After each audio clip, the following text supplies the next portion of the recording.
I wake up, hold my breath, this sinking feeling in my head.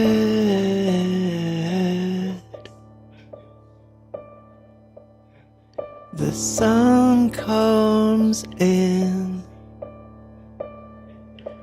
through the window pane. I hear voices on the TV across the yard.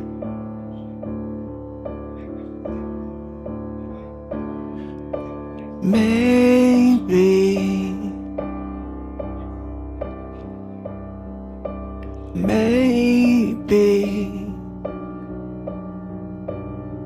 I'll get up.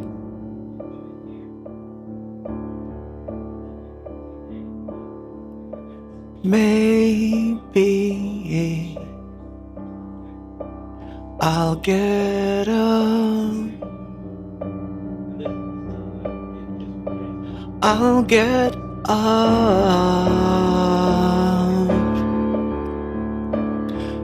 and take on the world. Say whatever I want and be free. And be free. And be free.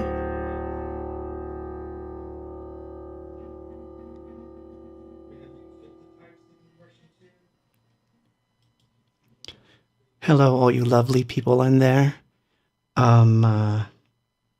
Yeah, this weird stuff started happening in the last, I don't know, it started this morning. I have some sort of stomach thing going on because I am like stupid dizzy right now, and not by choice. So there's no vino in me or any other substances. I'm just really, really like, whoa. I just took my temperature and it was 100.7. So I'm actually running quite a fever in this room. So I left everything open so that the air could flow. But I don't know how long I'm going to last. I'm going to try the best I can. But anyway, hello. This is what happens every time you come here. Things get messed up. So, as you may have noticed, I'm on a different mic. So, we're going to get into the topic of the day as I play you some interesting examples. Well, thank you. Thank you, Jenny. Thank you, everyone, for the nice, kind comments. I will do my best. I have no idea how this happened, but it got really bad like an hour ago. I mean, I took some Dayquil about an hour ago, and then hopefully it'll kick in to some degree and help me out. But I may have to grab, like Mai says, I might have to grab some extra fluids and go straight to bed. But so if I fall over or something strange happens, it was not planned. But I hope that doesn't happen. I don't think it's going to happen. But yeah, I might have to get some rest. But so it's been a very trying week for me. Which is why I thought the topic of tonight would be kind of interesting to revisit. I got an interesting bunch of DMs about least favorite songs and, which Quarren stream was that I played them in. And I couldn't find them, but I know it was around Quarren stream 8 or 9, around there. It was in the early days of the Quarren streams that I decided I would play my least favorite songs. I could not find the said Quarren stream, so I can't compare that list to this list yet. But we're going to see if it matches up. But meanwhile, I thought I would tell you what's been going on this week. So, after coming home from San Francisco and getting a few days off to rest and do, the official, let's go have a little bit of R&R. I'm finally coming back to the work at hand and been taking stock to see like what's going on, like what's going to happen. That's funny, Steve. COVID-13. Yeah, that's what I have. COVID-13. Oh my gosh. That's like what is that a reference to? I know that's a reference to a movie that I like. Stalag 13? So anyway, I'm going to show you what I did with this mic, which is kind of interesting. So this right here is actually a roller for hair. And if I pull this out, you'll see that there's yet another one in there. This is also a roller for hair. And what it does, it helps me with some of the plosives. See? Plosives. Not too bad. I can still make it do a plosive, but not as bad. Pencil mics aren't usually thought of as vocal mics. But when you do it right, see, let's put this little guy back on. When you do it right, you can get up real close and you can do really airy vocals. You can still do the screamy bits, but it's good for the, what I call quiet, for lack of a better word, quiet aggressive. So this little guy was almost donated, I should say. Thanks, Scott. But so yeah, I got this and I've been testing it for a week. I'm going to play you another demo that I did on it in a second. But I'm still not quite there. I'm not quite satisfied. One of the things that people ask about mics and things like this, because I get a lot of interesting technical questions, you should say, and I'm not even sure that I'm the best qualified to answer them, mind you. But with my friend Brooks, a while and a half ago, we used to compare microphones and do little experiments with them. So I got to be quite good at selecting microphones for certain uses. So this guy is my little, I'm going to talk very, very close and almost sound as though I am very, very delicately tortured, if that makes any sense. See, it does the work. So it's an omnidirectional, which means if I back up, it still picks up the full range of my voice, but it starts to pick up a little bit of the room. Now, I don't mind that as much. Sometimes I think that when you get the room, you get an emotion in the song. So that's not a bad thing. So I've been playing around with omnis on and off for about a year. And at first, I thought it was a total failure because, we're going to get into the failure bits in a minute, because I thought that I had nailed down the Beatles mics that were used on the Let It Be movie. I studied the pictures. I thought I had the right mic, got it, was terribly disappointed to find out it was not the right mic. And the new mic, or I should say the mic that they did use, the specs are so terrible that I thought there has to be a way to do this kind of stuff without having to buy vintage microphones. It's just not necessary. So this little guy right here is about $100 or less if you count this bit, which makes it look quite nice, I think.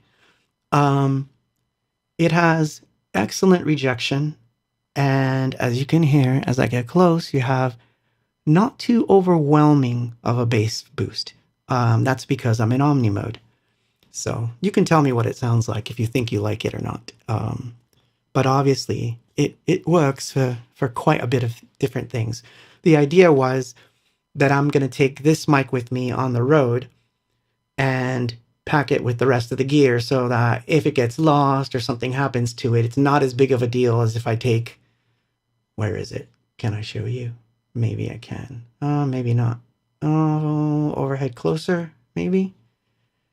See, there's another mic right here. This is my vocal mic, which I do most of my recordings with. But this guy weighs about 8 pounds. So there's no way that I'm going to take that on the road with me. So my idea was, let's find some really ultralight condensers and let's try them out for different scenarios. I have another one that you have to see that's just kind of interesting. Check this out. Look at this. Oh, sorry. Wrong camera. I think it's this one. Yeah, it's this one. You see that one? That one's tiny. This is a lapel mic that goes for about, I would say about $15. I used a similar one like this that literally cost me 99 cents.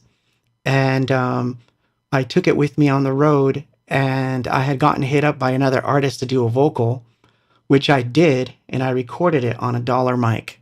So it just goes to show that, you know. Fercho Z says, mi canción preferida, Carmen. Well, tonight is not requests. Sorry. Maybe next week we'll do the request things. This week is all about songs I don't like that much anymore.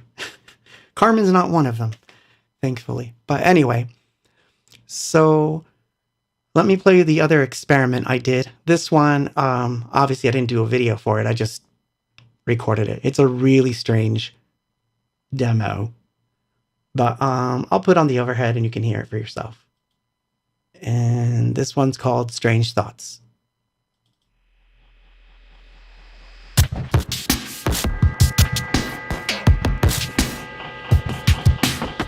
You found your way against your will, a constant movement from your heart. One day find yourself content. You never know until you find your regret. You make yourself believe in this. You make yourself believe in bliss. The way you find your way back home, it always leaves you quite alone. For another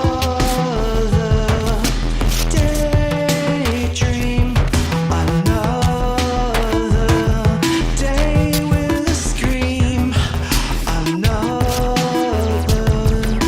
daydream, another day to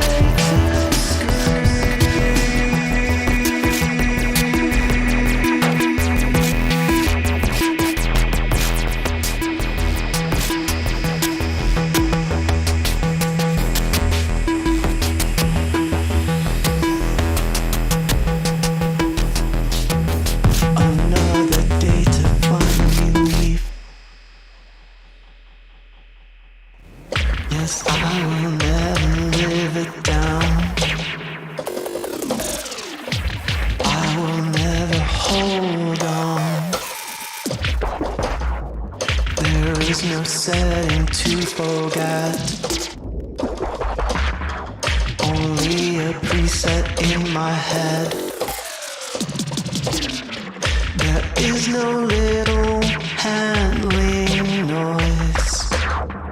There is no way to find a Floyd. There is nothing in your head. There is nothing in your head. You could even hear the clacking of the keys in that one because that was played live as opposed to the first part, which wasn't. It was sequenced, and then I played and I sang over it. And this one, I kind of did, I was doing it as I was writing it. So then I thought I would put them both together just to work on them. So I think I'll work on these two songs that I played you. The piano thing is going to turn into something else. And this song will probably turn into something weird or other. But yeah, so the mic is working. I like it. It's actually more inspiring because I don't have to worry about certain things. And it's very consistent. Whatever I set it to, it's very easy to get it back to that setting. Whereas my more expensive vocal mic, Not quite so. It's you would think so, but it's not. Every time I set it and I come back, even if everything is exactly the same, room temperature, different things do affect it. Sometimes I'll think to myself, it sounds dark. Why does this mic sound dark? It sounded nice and bright yesterday. And then I'll have to reset it. This one, this little guy right here, very consistent. I'm quite liking it. And I'm getting the mic technique down for it. I'm like, oh, I need to go close. I need to back up. I need the room. I need to scream. And then, it all works. So I'm going to have fun with this. But originally, well, let's get the title in here. And we don't have title. Really? There it is. The Work of Failure and Success by Anything Books. So, what does that mean?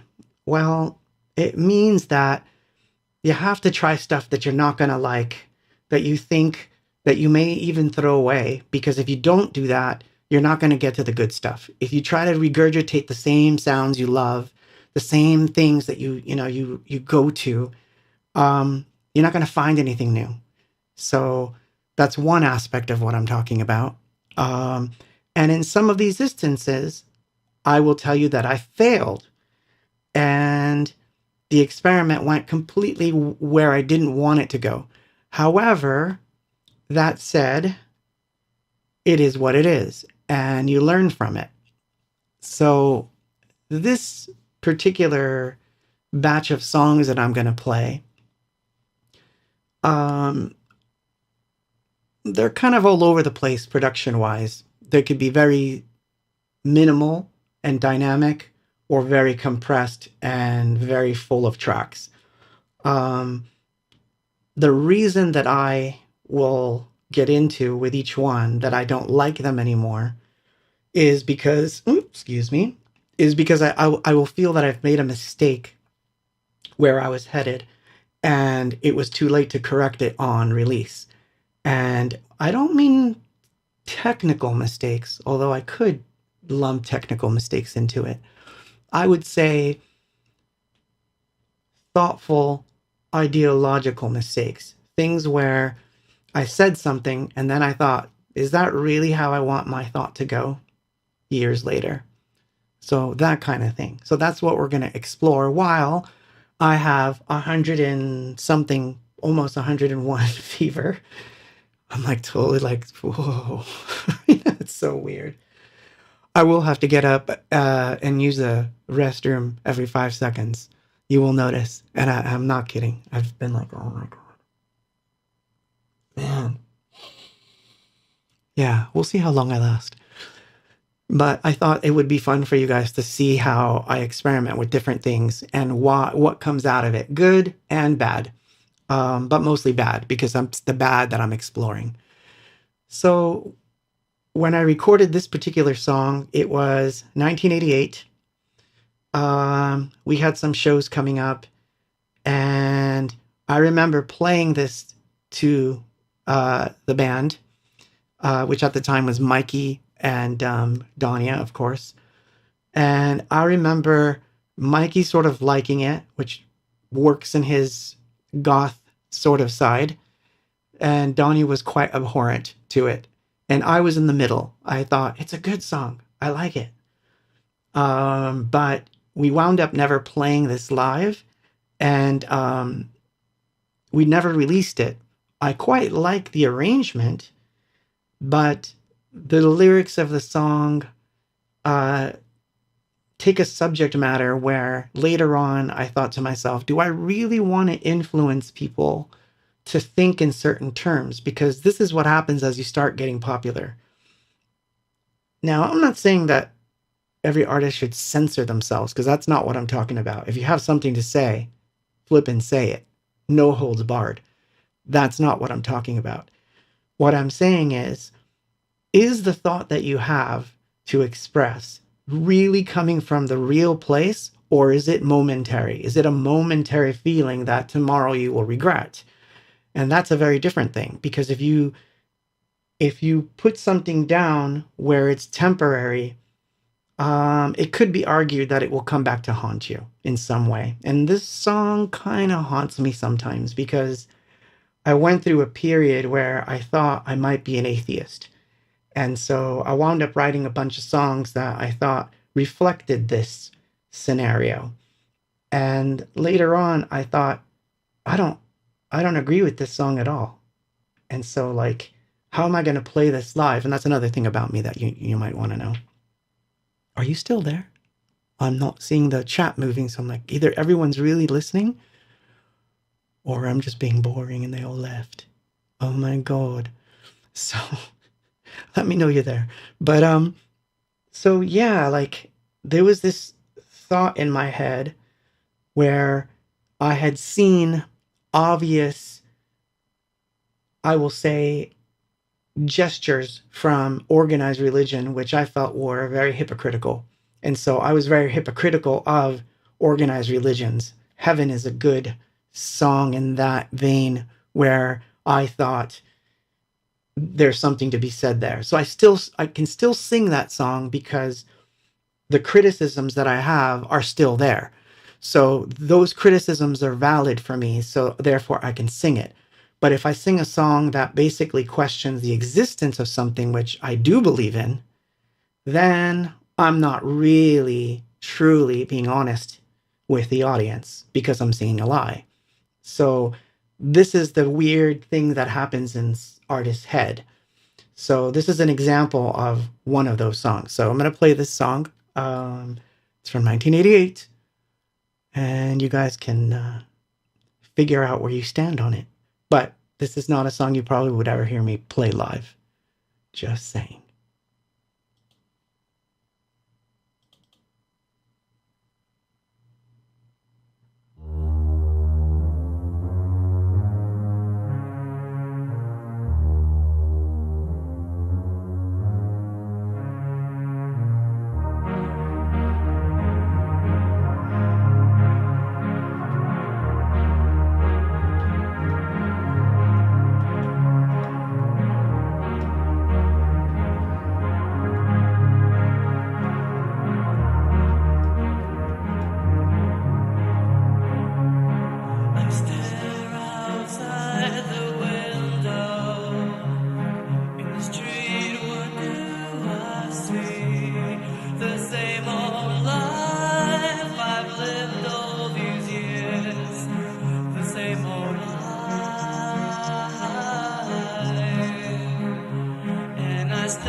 So yeah, from 1988. So see, I was listening to it now, and I was thinking to myself, it's this one line that I don't like. Everything else I can get behind, which is interesting, listening to it years later.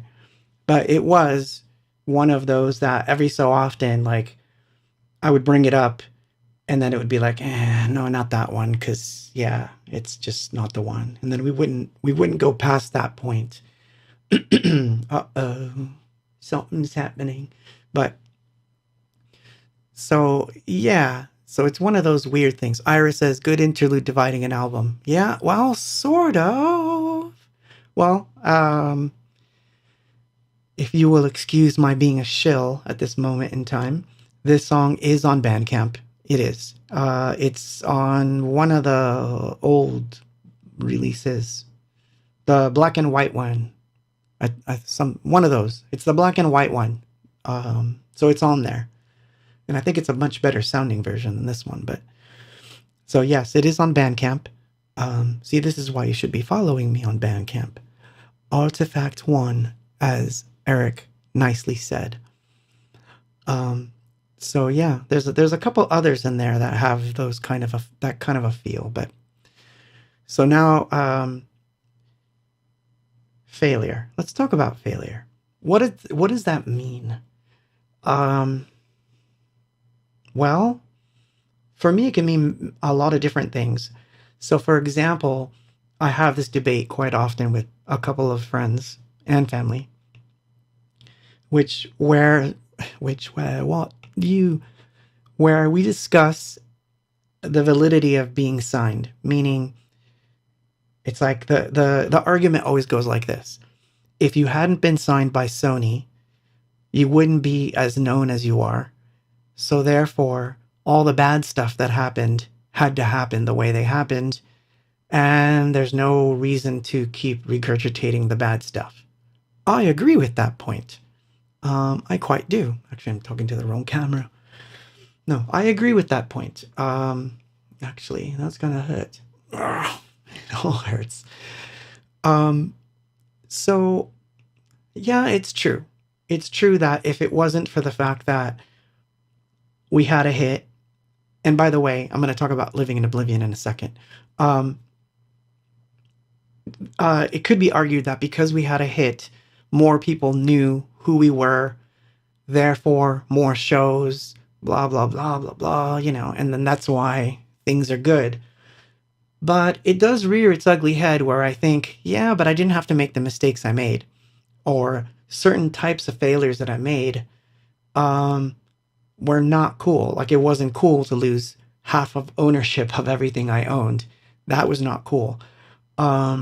This last week, for example, the last stream, I played a demo version of Kiss of Love, and this week that video the entire stream got demonetized because Sony from Brazil, why Brazil? I don't know, but it hurts. But yeah, so Sony from Brazil decided, we don't want you to monetize that. So they basically threw a fit, so the whole entire stream is demonetized. That's kind of lame. And every time something like that happens with the peace songs, it leaves a little bit of a in my neck. It's like, this is why I have to get it away from them. So yeah, you can make mistakes that were genuinely failures, and it's okay to own up to them. So I do. That was my mistake. I signed it. I didn't have to sign. I could have said, no, I don't like that idea of giving up everything. It just happens. So, I get this a lot where people will send me a bit of a contract and say, what do you think of this clause? Which I'm like, I'm not a lawyer, so I can't tell you what this means. But essentially, they're so happy that they got a contract, any contract, that they're willing to sign it. And so what happens is they'll say, oh, but this, they're going to distribute this track all over the world and it's going to go everywhere. I'm like, that's fine. But I want you to know that this little bit right here, found in paragraph 28/B-26.2 XXX says, you will own nothing and you will be happy. Meaning they pull a WEF move on the person, meaning we're going to release your song, but you're not getting zilch from it. We're going to control your site. We're going to control this stuff. And I know. Jeanette says just newbies. I wish it was just newbies, but it's not. It's always someone that has been around for a while. They're doing shows, they're doing well, and suddenly because someone comes along, they want to sign it. So my question to them is, can you deal with the failure? Meaning, if it doesn't go your way and the song winds up not being promoted everywhere throughout the entire world, and every time it comes on Spotify, you know that you're not going to get anything from it. Can you live with that idea? If you can honestly live with that idea, then it's an experiment. I say go for it. Do it. You can't lose anything but one song. Do it. But if it's going to agonize you and it's going to eat at you day after day after day, well, first of all, if anything is going to eat at you day after day after day, it's time to cut it loose. That's just something that right across the board, I would say, cut it loose. There's no point in doing things just to do them only to fail. That's a different type of failure. That's afraid of success failure, where you predict your own failure because you're already unhappy about the situation. That's not going to work. I've done that too. So you shouldn't do it. So, was I naive when I was young? Absolutely. Should I have signed it differently? Absolutely. I don't really get mad about it anymore. It doesn't stick in my craw the way it used to, except for once in a blue moon. It just bugs me because obviously I'm playing the demo version of Kiss of Love. Give it a break. And even that I can't play and expect to make any money from the stream. Now, I don't make a lot of money from the stream anyway, so I don't really care. It's the principle of the thing. That's the thing that bothers me. So anyway, this is a funny one that I don't like. So this one's from the Diary's third album. So let me explain this song. So all the songs on the Diary album, the second, album number 2, correction to the stream. The album Separate. So this is a song from Separate. And what was interesting about this song, this is the only song on the entire album where none of us played the drums, where we used particular loops. It was a thing in the late 90s, early 2000s to use loops by famous people that were selling their loops to be used. So I thought this one would be really funny. So I played it, and the intention was I would write it and then rewrite the loop parts and then rewrite all the drum stuff. That never happened on this song. So the problem with it is that every time I hear it, I'm like, it's the only damn song that I didn't play the drums on. It wasn't Dave. It wasn't anyone else. It was the guy from, I'm not going to say who it was, because he said, hey, you're allowed to use this, but you can't credit me as having played drums, which is kind of a drag, because if you went through all the trouble to use these, you would want to credit that person because it would be funny, especially in lieu of who it was. I'm thinking about telling you now. But I'm going to try to let you guess who it was, but I'm going to play you the song, and this is the song from Separate. That is the only song on the entire album where none of us played the drums. We arranged them via loops and whatnot, but this was the only song that we did not play the drums on. It was Mick Fleetwood, a Fleetwood Mac. There, I said it.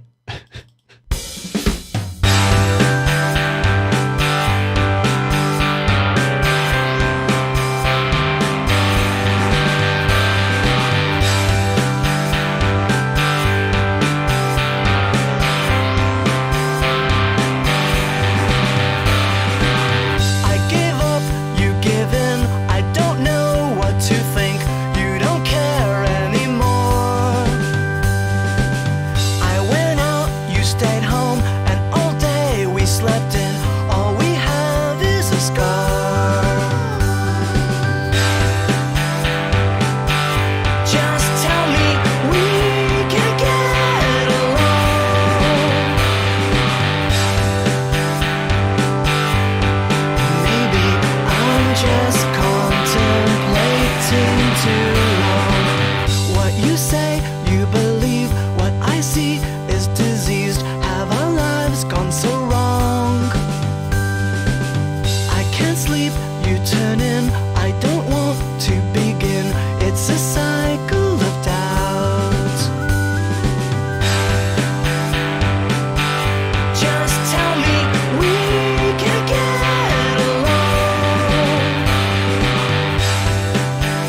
sensory protection drags me down with its imperfection.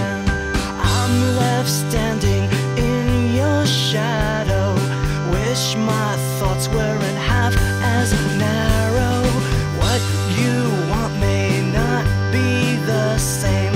Still I want you, and in it there's no shame. Just tell me we can get along.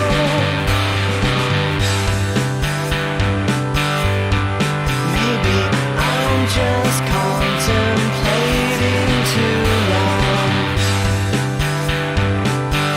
Just tell me we can get along.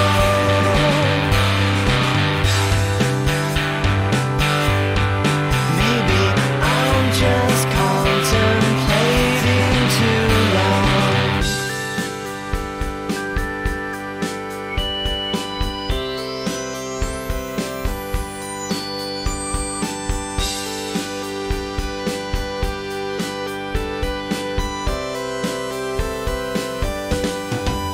I'm your boy, you're my girl.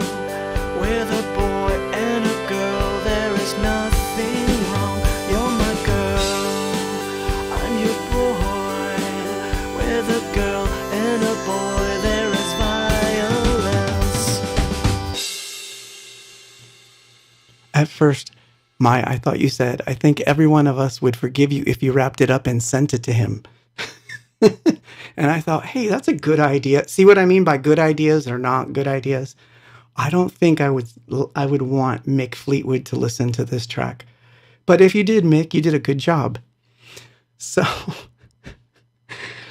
I told you it was so West Side on YouTube says, Mick Fleetwood, why?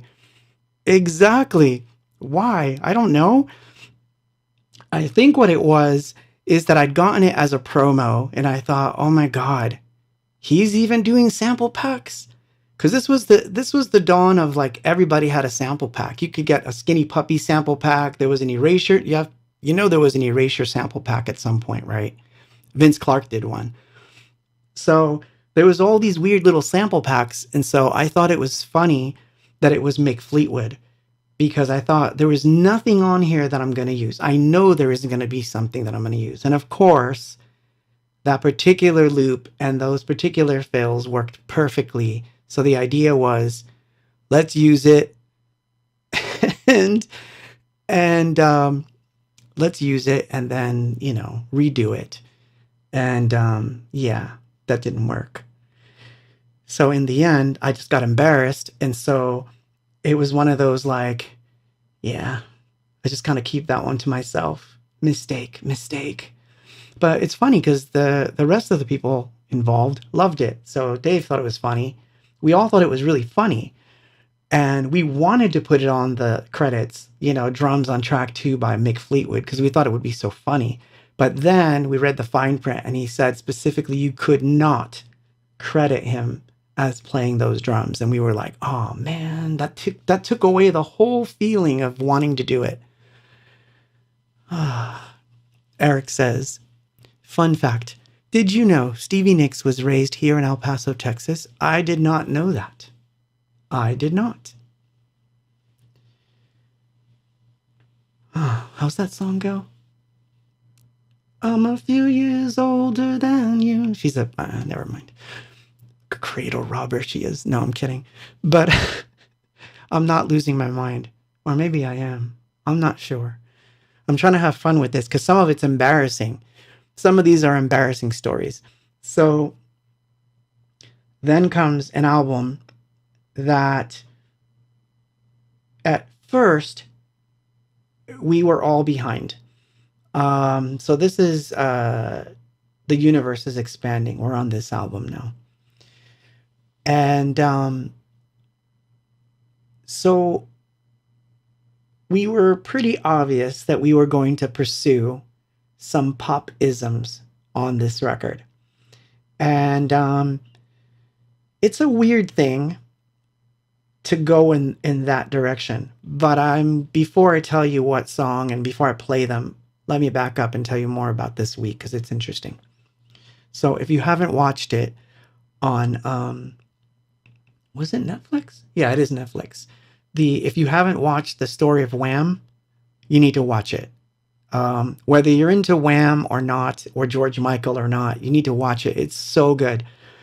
What amazed me was what amazed me had had an influence on what this particular topic was going to be about.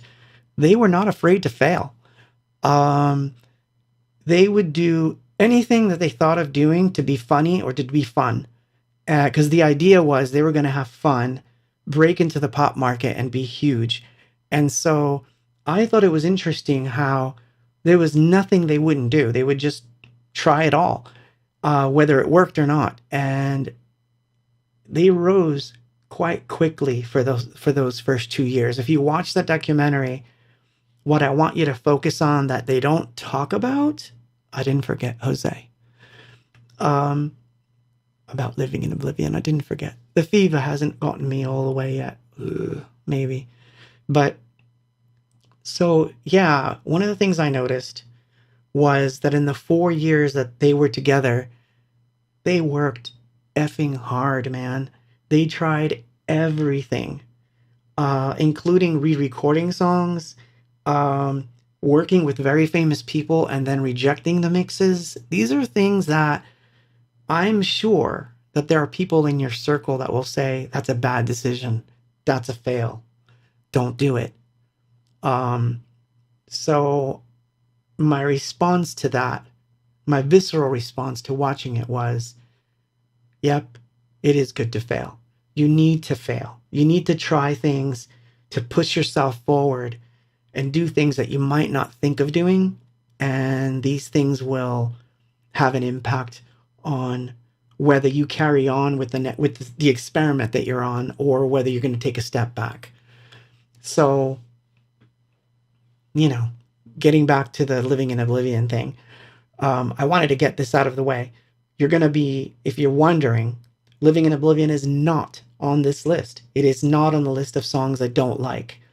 Yeah, the remix, the fluty remix that is out there that radio decided to replace with my album version that was charting, yeah, it's a bit of a drag, but that's on them.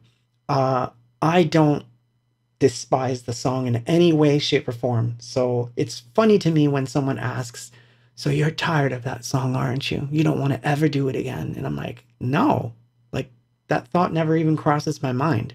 It never has. I'm totally okay with it. So it is not among my non-favorites. The reason that my non-favorites are my non-favorites, I have very specific reasons for that. And Ira says, success is failing 9 times out of 10. Absolutely. Absolutely. So you got to keep going. So anyway, getting back to the third song that I'm going to play. So this song, I knew right off that this was a dangerous area to be in. Like I knew it coming into the song. I thought it was funny. When I think a song is funny, I'm already in I already think bad decision vibes are coming. If I think a song is funny, I feel like I'm just joking around and I'm not taking it serious. Now, there could be reasons why you do this, like a party song or something. I get it. Joy Division, Dance, Dance, Dance to the Radio as a chorus sound comes to mind in my head. It's a funny lyric, but it's a serious song. So anyway, I digress. But yes, Mai says, failing is essential to learning to get back up. And Jacob says, hello, Claude. How you've been? I've been okay. How are you? Except that I have 100.7 fever. Although I think it's coming down. I don't feel the way I was feeling earlier, but that's because maybe the Dayquil is kicking in. And I suppose I can take the overhead off. But yeah, so this song had a bit of humor in it because an event had happened. My van had actually been stolen. Like, I woke up one morning and my van was gone. And I had had a fight with the band. I'd had a fight with my ex-wife. I had had like a terrible week, so I decided to write a song about it, but be humorous. And not thinking much of it, it got recorded. But the problem with this particular song is that once we had this album done, now we were starting to shop other labels to see if someone wanted to put it out because we didn't want to do the work anymore. I say we, but it was me. I didn't want to do the work. And so what happened was every time an executive would want to have a meeting or some talk, they would say, "Hey, this song, that's a hit." And I'm like, God, no, I don't want that to be the first single. There's better songs on that album. How about this? And they're like, no, it's that one. And I'm like, can I stand driving around the country hearing this song as a number one? And the answer was no, I could not. Hence, this is a song we barely ever have played out live. It's a fun song, but it's not one of my favorites. And I wrote it. So, did I make a mistake by recording it? I don't think so. I think I had to play the field and see how far I could go with the whole pop thing. And then think, yeah, that's not me. That's not what I want to do. So I think I'm going to back it off. But you have to try it, right? You have to see it. So when someone says, why don't you write something really poppy? I'm like, been there, done that, more than once, done with that aspect of it. I don't mind being poppy, but anyway, I'll play the song now. Overhead. We'll do the UFO cam. Space Age Blues.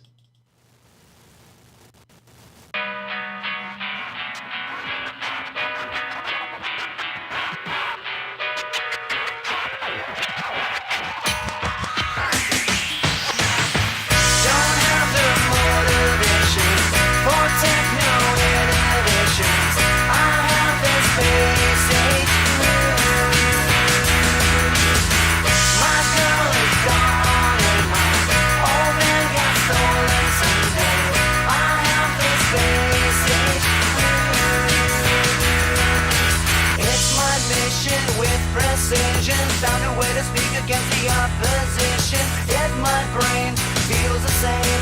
I'm wasting time while the wrapped in flames. All I have to give is my self-expression, pressed on the back of my expectation of my goal in my soul. I gotta have a moment to sense this soul. Can't see nowhere, blind and fast. Look out, kid, 'cause life don't last. Think you got a line on something new. All you really get on the space age blues. Don't have the motivations for techno innovations.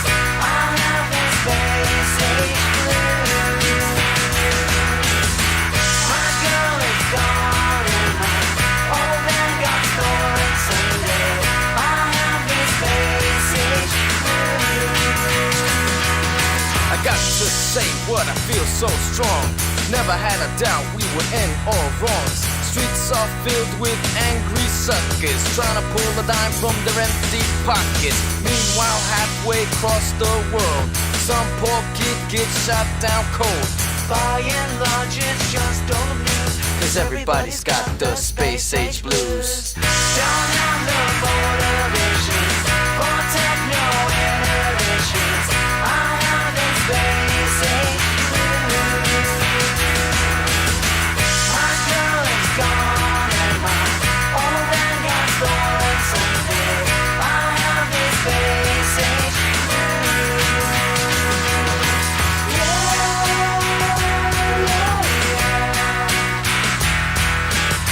I have the space age blues.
Talk about weird.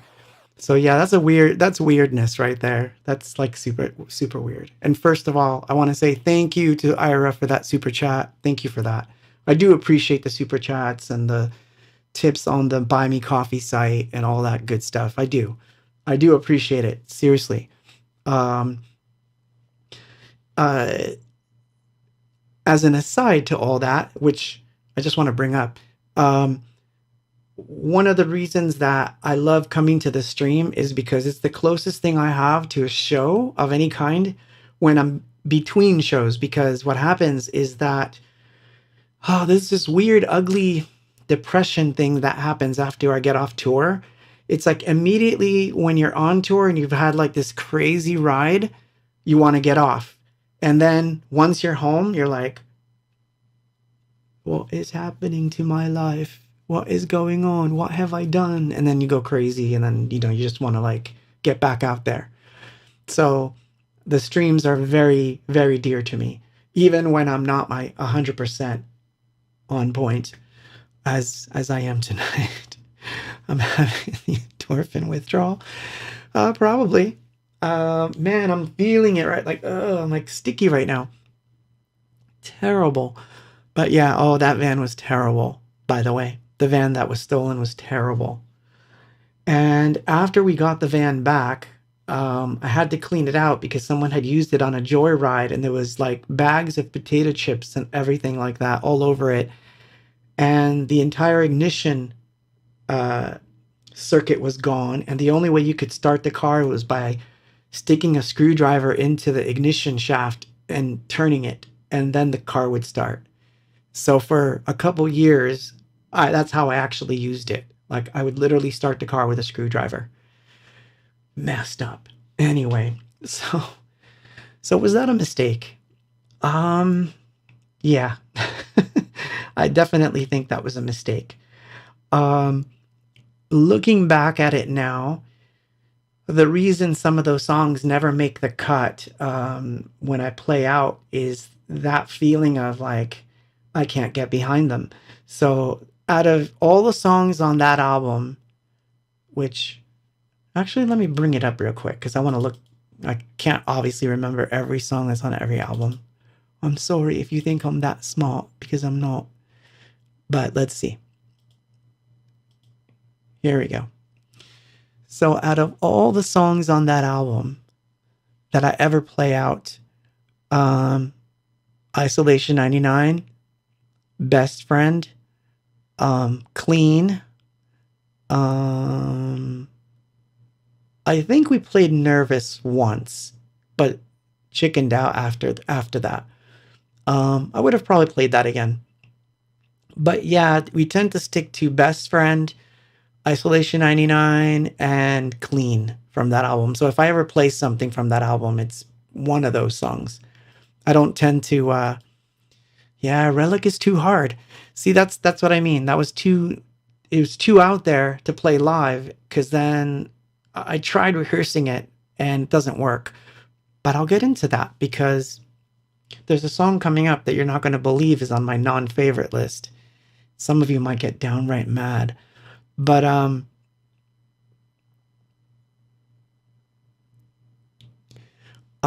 Steve says, were you feeling stronger about it previously? You did put it out. Of course. Yeah, no, I thought it was a good idea.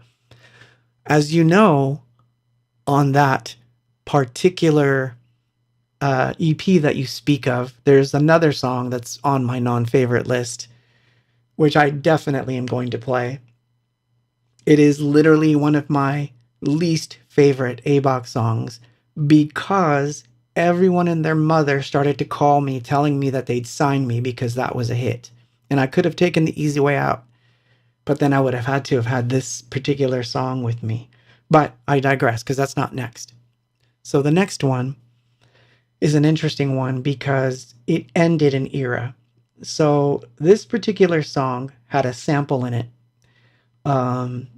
And I thought nothing of it because I use samples. I'm a samplist. I sample things from records, but here's the difference. I like sampling things that you won't know where it came from. I'm not looking for sampling as a means of having a piece of someone's song. I'm doing it more for having the snare of a particular song and thinking to myself, that has a feel and I want that feel, and I'm going to match it up with something else. And by the time I'm done, you won't recognize where it came from. But there were some exceptions. This particular song that I'm going to play is one of those exceptions. The reason that it was a bad choice was because this was a song that we got offered a lot of money from from a beer company that recently got into a lot of trouble. Let's just say that. But that particular beer company reached out and loved this song and wanted to use it in a commercial. And they were right up front and saying that we'll give you $80K for the rights to it. $80K. That's a lot of moolah to turn down. But in the end, V-Countess, thank you for that. Thank you. Thank you for that super chat. Thank you. The reason I turned it down was not because I didn't want the 80 grand. Of course I wanted the 80 grand. Who wouldn't want the 80 grand? I want the 80 grand now. But the sample was the part that they kept talking about. They want to loop that part. This is going to be the main thing. That's going to be part of the entire ad campaign. And I was like, oh no, I have to tell them. I'm going to have to tell them. So I told them, I said, hey, it might not be this big of a deal because the Beastie Boys don't care. But I did sample the Beastie Boys on this particular track. So I would rather rewrite that part, mix the song again without it, and maybe we can do something. And they're like, no, it has to have that sample. That sample makes the song. And those words crushed me. They literally crushed me. I thought to myself, what have you done? This is the price you're going to pay for taking samples that are recognizable. You are never going to do this again. And from that moment on, anytime that I sampled something, it had to be mangled beyond belief. If I was going to sample anything, it had to be destroyed. Destroyed, dissected, completely combobulated. It could never have a trace that someone would find it. But as Steve says, it is from an album loaded with samples. But the reality is a lot of the samples were mine. I make my own samples, by the way. So to this day, I make my own samples. It's not that hard to do. It's more fun for me actually to make my own samples. But in this particular case, this was unavoidable. It was perfect for the song. We knew it was perfect for the song. But that ruined the song for me. And so what happened was when we would play this out, it would bug me. And I would be like, okay, I don't want that song on the set, which would kind of upset some of them because this was one of those songs that had bass in it where Dave could play, Paul could play guitars, so there was a lot that they could do. But it used to every time I would do it, I would feel like, I don't know. So this became one of my non-favorites by default because of that incident. So I'm going to play that song now. And I'm talking, of course, I'm on my way in my feverish state.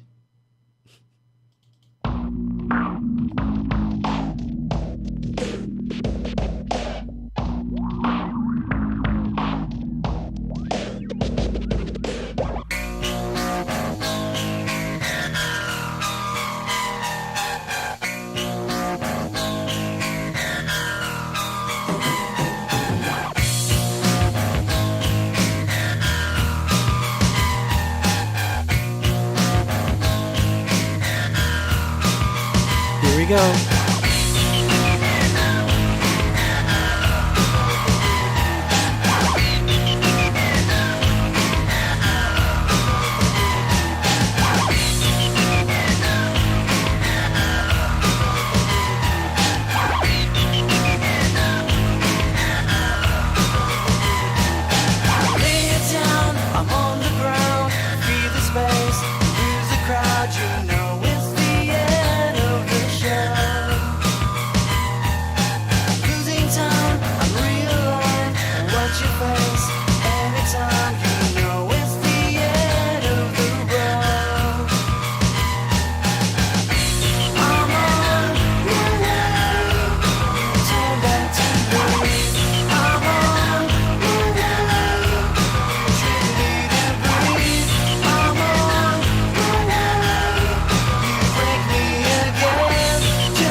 chance. It's not about the moment of threat, though looking at you it's not all that.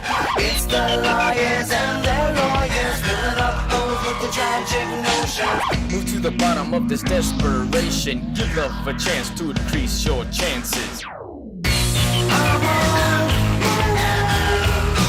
Turn back to me. I'm on my way. You trick me to breathe. I'm on my way. You break me again, just like you never did. I am me as you are me, and someday we will all be free. Up on the back of a record pausing, cover your eyes to the darkened skies. Dislocate all your faith, put yourself in my place. Is this the end of the road? I'm on my way. You turn back to me. I'm on my way. You trick me to breathe. I'm on my way. You break me again, just like you never do. Just like you never do. Just like you wanted. I am me as you want me, and someday we will all be free. Up on the back of a record pausing, cover your eyes to the darkened skies. Dislocate all your faith, put yourself in my place. This is the end of the road. I'm on my way. I'm on my way. I'm on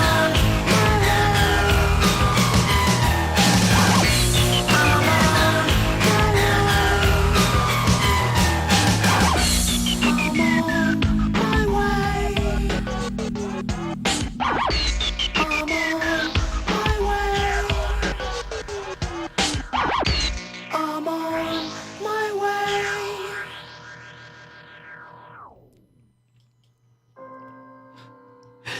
Oops, I forgot it does go into something. That bit. Ah. That's my favorite part, actually.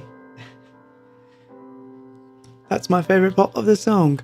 But, so yeah, Jose says, I would have taken the 80 grand. So yeah, everybody was sampling, but see, the other thing that was happening is that everybody was getting sued. So we were broke, man. We were like, we're not gonna like risk getting sued and then we lose the money that we just spent, because we would have spent that shit quick. So yeah, that was a failed attempt. And it kind of messed it up for me a little bit. I mean, on occasion, it depends. If Paul's around and like, let's say Paul does a cameo, I might think about doing that song because it's got that feeling. By myself, I think that ship has sailed. So, it's one of those things. But you learn, this is the stuff you learn by doing things that are off kilter. And that's how you learn. You have to do it. And I do this with everything. I do it with art. I do it with, So before we continue, I do have some news about the book, right, like smack in the middle of this thing. What time is it? Ooh, yeah. We might cut it short, man. I'm just telling you because I am not feeling good right now. Wow, that wave was really weird. I literally felt like a wave of just came over me and I just want to like lay back and just fall asleep. Steve says, to be blunt, a few different bands have used that sample, Faith No More being one of them. Yeah, see what I mean? See, now I'm so anti all that. Like right now, I just want to do my own thing. I don't want anyone to figure out how I did it. I want it to be super individualistic. That's where I'm at. Now, I don't mind if I use a machine that someone recognizes, like an 808 or a 909, something like that. I don't care about that. But I do care that whatever I'm making is mine. I became more of a purist after that resulting failure. But that led me into strange areas, and that's a good thing. So, anyway, we come to this track, which I know has to be on the list that we played in that Quarren stream back in 2020, and I must have listed this as one of my least favorite songs. But getting back to the book for a second, sorry, I got lost in the conversation and the feverish thing. But so the book, I've decided that I will definitely be doing a second run. I talked to the printers. It looks like Monday or Tuesday we initiate the printing, and I will update Bandcamp to show that you can, that there's another 200 units that you can get. So, and then that's it. I think that my tenure with the book is done, and I will work on, newer things, because I have to finish this other book that I've been really putting off, and I don't want to keep putting it off because it's got some really cool songs on it and I want to do it. So I'm going to get back on the horse and be working quite a bit. So I'll play a few teasers here and there, but I'm keeping a lot of those secret. I haven't played many of those tracks. I've not played on the stream at all. So there's a reason. So anyway, but I digress. But yeah, so the book is going to have a second printing. So if you're not following me on Bandcamp, you definitely should be following me on Bandcamp, because that's where it's going to be announced. I will announce it on Facebook, to be fair, and I will announce it on X, to be fair, and Instagram and all those places. I'm going to be, by the way, speaking of all those social media things, I'm doing a bit of intensive research this week, this coming week, and there is a plan in place to put a forum into the ABOX site. Whether that'll stay as a forum or not, we will see. But I'm going to test it. So when that happens, I will send you guys the link, and you'll have the links to it, and you can go in and join up, and then, we can all chat together as a ABOX fam, which is what I'm going to call the forum, ABOX fam. And it's not getting rid of my social media, but it's going to be a place where the real news goes there first. But I'm going to be paring down to quite much less things. Now, that said, I'm going to say this and put it out there. If any of you have an invite to Blue Sky, please send it to me. I'm not promising anything there, but if you have an invite, send it to me. That's all. So I said it. So if you have an invite to Blue Sky, send it to me, please. I need another invite. I need one more. I'm trying to fix something, and if I don't, it's going to get messy. So please, if someone has it, send me one. But thank you for the super chats and all that stuff. Thank you. It is appreciated. Anyway, let's get back to this, because I'm putting this one off. So this particular song, again, it was funny. We were in the studio. We literally put this song together in about 2 hours. It always works out that way. We thought it was one of the funniest things ever. My friends were over. I was like, I have this idea. Gary, why don't you beatbox? We'll do this song. It's going to be funny. The idea was it'll just be this weird B-side. No one's going to pay attention to this song. Nobody. Nobody's going to care. No one's going to give two whatever about this song. Of course, this is the song that now I'm getting the calls for, saying like, that's a hit. We want to put that out as a 12-inch. We want to put that out on radio. We think this song could be one of the biggest songs A-Box ever did, ever. This is a bona fide number one. Like, I would hear this from lawyer types, manager types, the lawyer of the manager types. Certain labels reached out, into indies, like, we love this song, we want to put it out, we think this is a hit. And I'm like, no, it can't be a hit. I don't like this song. It was a joke. It's a joke. Don't you understand? It was a joke. They didn't understand. They thought it's dead serious. It's going to be a hit. I have to make it a hit. And this is the difference between me and other people, which could be a fatal character flaw. I'm realizing this could be a terrible character flaw. Maybe I'm supposed to take these weird leaps where these hits would be. But then I always think to myself, but then you have to live with them. And this was interesting to me when I saw the documentary on Wham. If you understand it, George Michael had to create this persona that later he couldn't live up to. He couldn't live up to his own persona that he'd built. And in the end, you have to live with that persona all the time and be reminded that you constructed this character. And this is the character you are now supposed to play forever. Very few people can get away with disassembling that character. The only people that come to mind that were successful at it, honestly, in my opinion, would be Prince and David Bowie. Those are the only two that I could say could completely reinvent themselves, and you just chalked it up to, yeah, it's Bowie. He could be super weirdo one second, dressed in a suit with a tie the next, and maybe Elvis. But oh, seriously, Greg. By the way, Vic 20 on the chat. Greg, you gotta watch it. It's very good. It's very good. We had a watching party here at home, and we watched it with family. It was really good, and you learn a lot.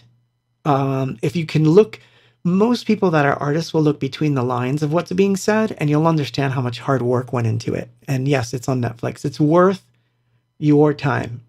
Take the time to watch it. It's really good. I can't recommend it enough. And I'm not a big Wham fan. I'm not. But I definitely understood where they were coming from. But talk about be careful what you build.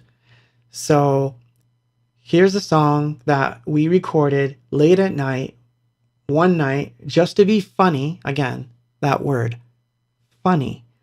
And we thought this would be the stupidest B-side that we could possibly put on anything. And it's good for a laugh. It's going to be for a laugh.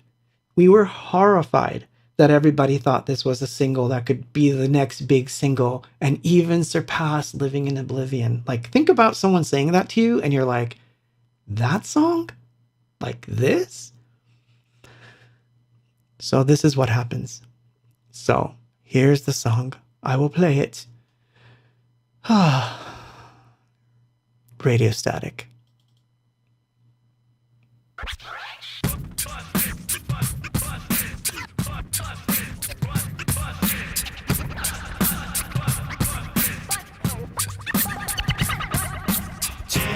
Songs about bitches and hoes. Too many songs about pimping. Too many songs about just getting high. Too many songs about money. There's too many songs about the end of the world. And too many people who listen. Songs about how God closed his eyes, and not enough songs about love.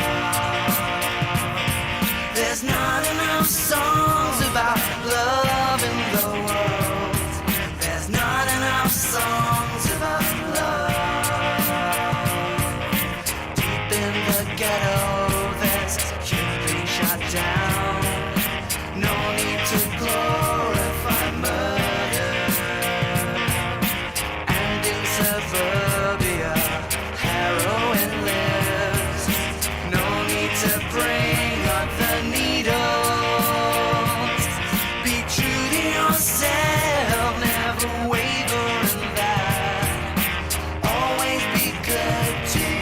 brother.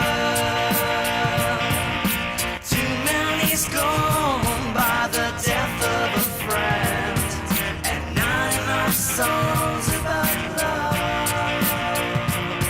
There's not enough songs about love in the world.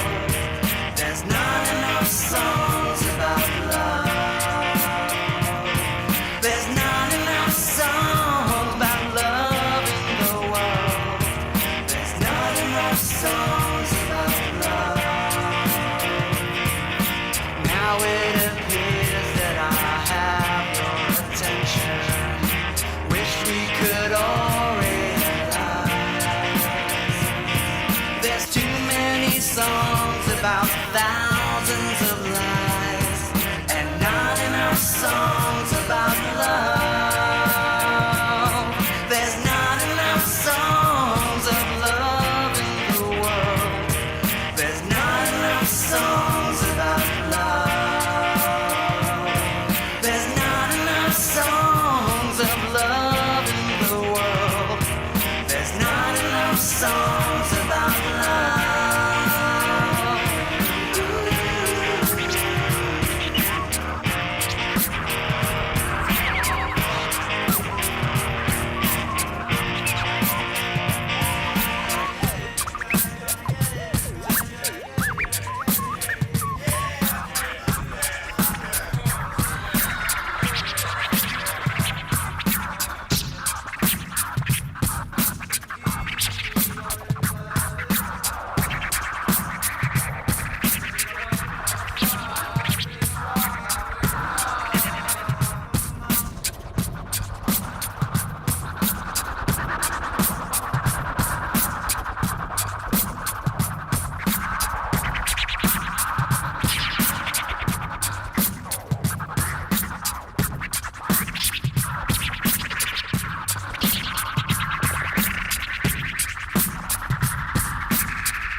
Oh man.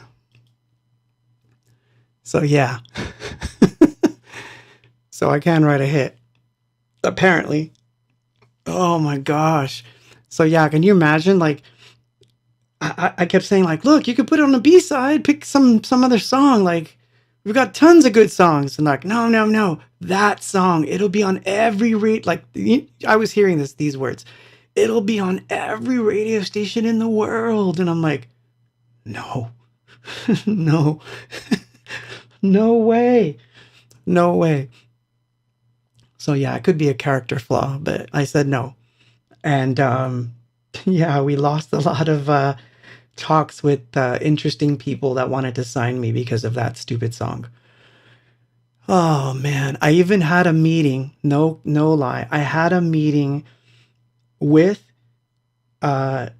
George Harrison's attorney at a coffee shop. And we were literally like having this conversation. And yeah, he was just saying about, yeah, this Universe album is great. I think we can put out, Space Age Blues first and then come in with, Radio Static, and then we'll have a number one for the whole, And I'm like horrified. I'm like, we're an electronic band. He's like, but I hear a lot of guitars on this album. I'm like, yeah, but the next one won't be. I'm like, we're not that. And so, yeah, it's a major regret.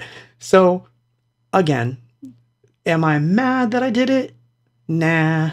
Am I like, do I view it as a failure? Yeah, it's a failure in some aspects. In some aspects, it's a failure because I'll never play it live. It's never going to happen. I really doubt it. It just couldn't work. Like, there would have to be some crazy reason for doing it. I can't see myself doing it, to be honest with you. I can't at all. So anyway, that is probably one of my least favorite A-box songs of all time, but it is funny. I will give it that. It's funny because if you think of me as a person, like who I am, and you just, it's hard to imagine that that's the song that I would record. That's what I'm trying to say.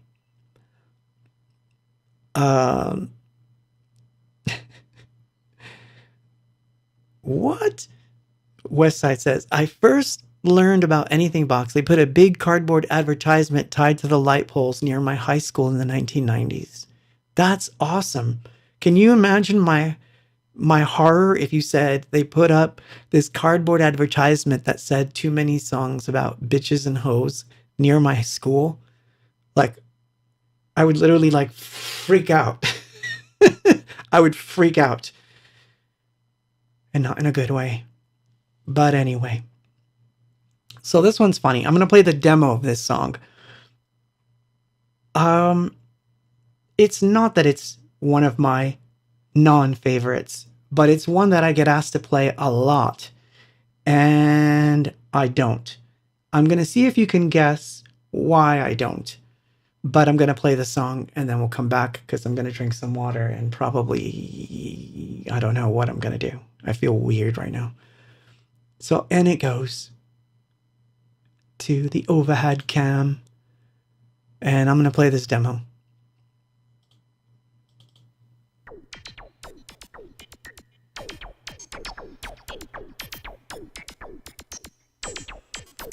I hear a sound in the corridor, a screaming child I can't ignore. Goes on and on and on.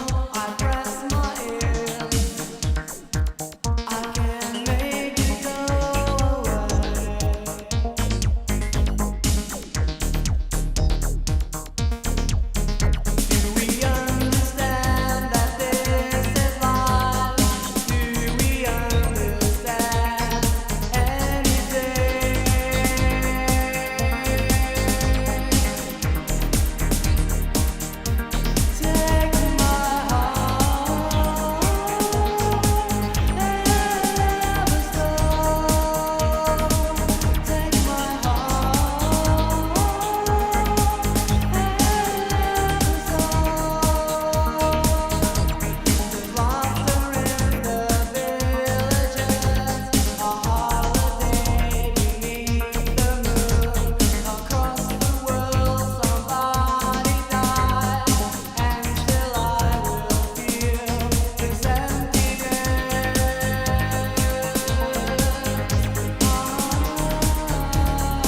Sorry.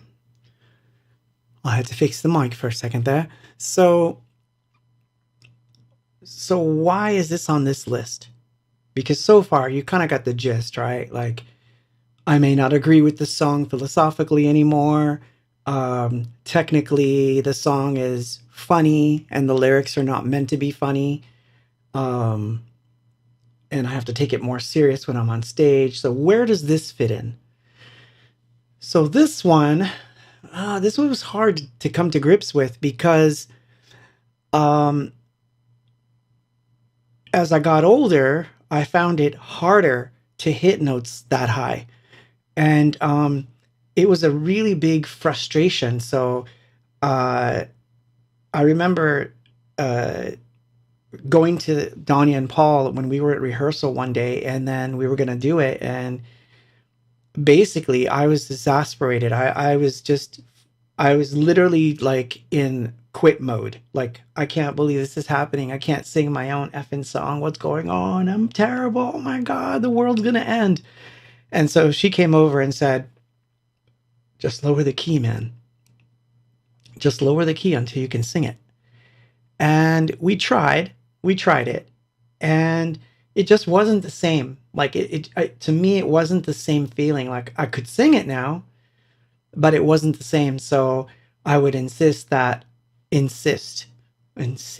had to practice my pronunciation there for a second. So yeah, I had to like sit there and rationalize it out that no, I wasn't going to let this beat me. And so I went and rehearsed it by myself for hours and hours trying to get those notes. And in the end, I got them. However, the next week would come and we would rehearse and that song would come up, that bloody song. And then I'd try it and fail. And so, she would say, it's not that big of a deal. We just don't do it. I'm like, but people want it. Like, people will ask me for it. And it sucks that they're asking me for it and I can't sing it. Don't you get it? Like, I can't hit the note, and it's bugging the shit out of me that I can't hit the note. So it's taken a long time to get to the point where I can sort of get to that song. So this last tour, for example, I kept it off the list because I did practice it, but I wasn't happy with the result. I think I kept second guessing myself that if I'm really tired and this is the song I go for and I ruin it, I'm just going to like go into a corner and just shrivel up. So rather than face that demon, I just avoid it. The thought in my head is, well, I've got a gazillion songs that I could pull up. And in fact, when it comes to this last tour, I did literally tons of different songs, and every night was a different song. So honestly, no one really missed it, but I had it in the back of my head like, oh man, I should have done Decades at least once. So it is something I'm working towards. But see what I mean? Like, these are things these are the failures and things that are out of your control. As you get older, your voice changes. So that's hard. The funny thing is I can hit high notes, just not that particular note. And so that bugs me. Glenna Michelle Vituski says, I hope my brother Micah is still jamming to y'all's music up there in heaven. He was such a big fan of A-Box.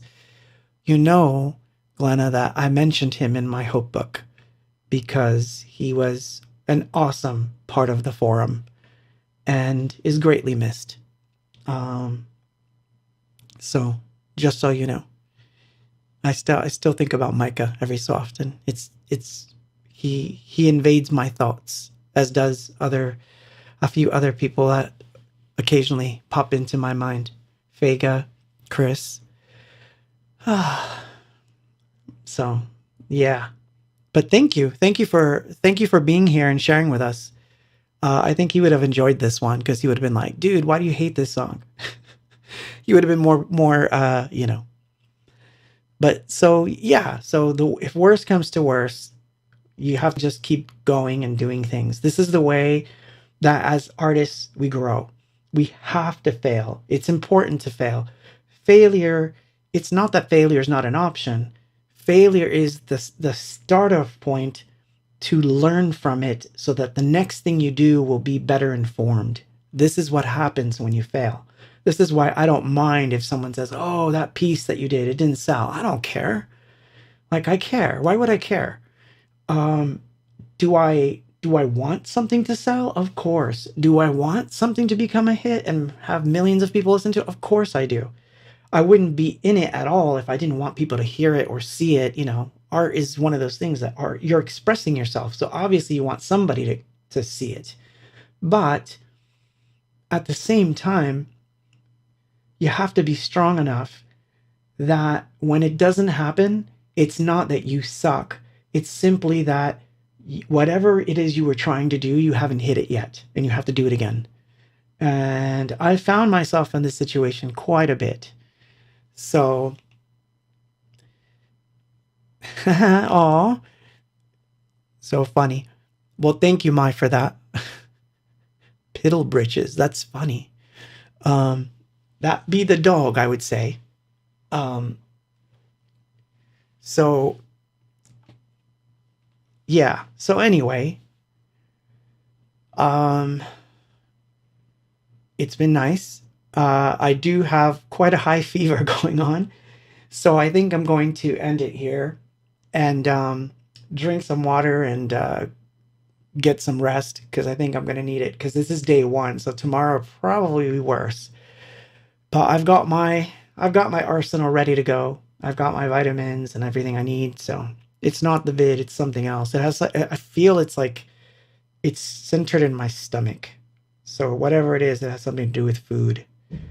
But it's definitely affecting me. So I'm going to lie down and do absolutely jack shit for the rest of the night. But I want to leave you with a song that I always thought it was a fail that we never recorded it. And a couple of moons ago, I decided to just play it one day and record it, just an acoustic version of it. And it's not that it's one of my least favorites, but it's a reminder to me that there were good things that we passed up in favor of other things. Meaning, you know, you failed this song, so let's not fail it again in some way. So this particular song, I felt like it was always such a good song to start the show with back in the day. And last week I played the demo of it, and this week I'm going to play an acoustic version that I did when I was in my hotel room. I decided to break out my little 24-bit recorder and just record this song. And that's the one I'm going to leave you with. And I will see you next week. And as always, when this video gets published, give me your comments. I welcome your comments. I love reading them. I do read every single one. I try to respond to every single comment that I can. I'm not always the best at it, but I try. On every single social media I'm on. Thank you once again for all the super chats and all that stuff. And what am I forgetting? I don't know, because I'm too delirious to know what I'm forgetting. But thank you for the well wishes. Like I said, oh, there you go. Thank you, Claudio. Comment, like, subscribe, all that good stuff here. Let me do it the right way, the proper way. See what it says in that doodly doo down there. Do that. You know, like follow me and all that good stuff.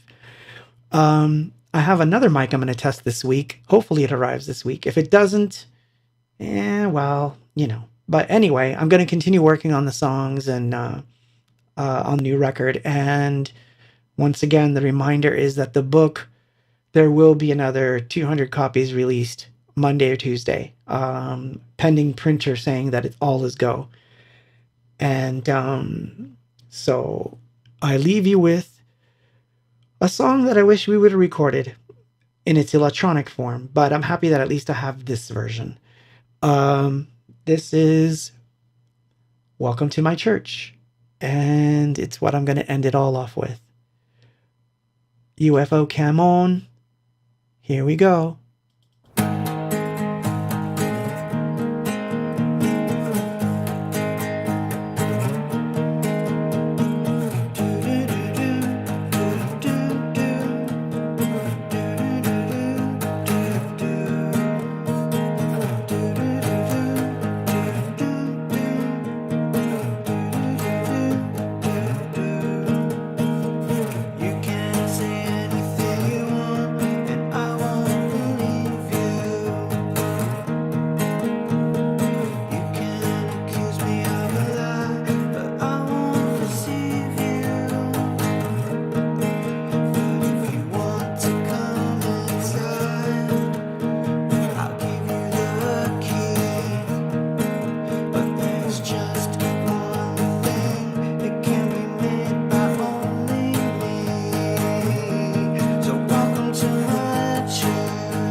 Good night, all you lovely people.